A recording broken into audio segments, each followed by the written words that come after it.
I believe that it was in November. The winds were rising, and out there lay Castro Land, dark and mysterious. And the lights of the base were just beginning to go on, tiny pinpoints. Gitmo. I'm looking out of the window, the porthole to you. Came back and sat down on the edge of the steel bunk. In came a commander, a friend of mine, who's developed a tropical heat rash in the last couple of days. Sweats popping out on his brow, that intense, oppressive heat of pre-hurricane, which if you've never experienced it, cannot be told.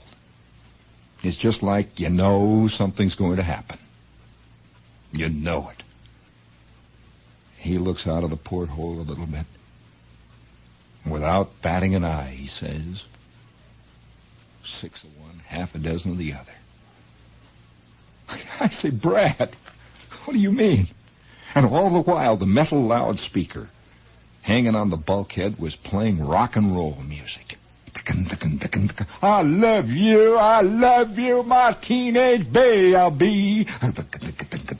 I love you, my baby.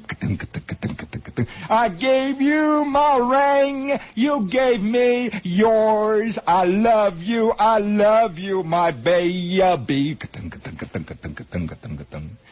And the announcer then at the conclusion says, WGBY, the Gitmo radio station, the U.S. Navy station in Guantanamo Bay. We now continue the top 40 favorites for all of you seamen out there on the USS Little Rock, the USS Spring. I love you. And this loudspeaker is roaring through the ship, and the gray, lowering clouds are coming in from the east, and the dark enigma of Castro Land is looking at us. And all Brad could say was 6 of one, half a dozen of the other. 6 of one, half a dozen of the other. Are you smoking more now, but enjoying it less? Then you should change to Camels. Best tobacco makes the best smoke. The one, half a dozen of the other. And by George, she was right. It is 6 of one, half a dozen of the other. Now, I don't know whether or not this is a particularly Midwestern expression. Has this expression ever been used here in the East? 6 of one, half a dozen of the other. Do you realize the philosophy that this thing states? The implications that it has? 6 of one, half a dozen of the other. It is a deep-seated understanding. It's not a belief.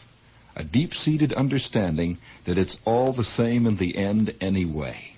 6 of one, half a dozen of the other. Let me tell you, when you're sitting in a tropical bay and you can see that wind coming down from the east, Hurricane Donna is approaching, and you're looking out over that dark, glowering Castro Land, that strange enigma, that enigma where the first name basis does not work.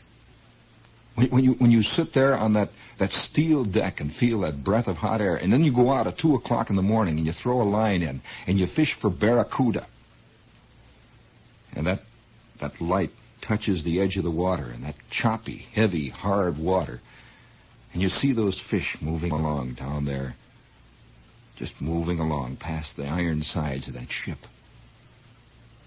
And you play around, look a little bit, and you can see the lights out there. You begin to know what the expression means, 6 of one, half a dozen of the other. I noticed a very fascinating thing about the first name basis, that there are few people in the world, in fact, I don't know of any other people in the world, who are so fanatically addicted to being loved and liked as the Americans, and almost always on the most superficial of levels. Because in our own family relationships, the superficiality of our involvement is almost overpowering. Millions of kids, millions of adults.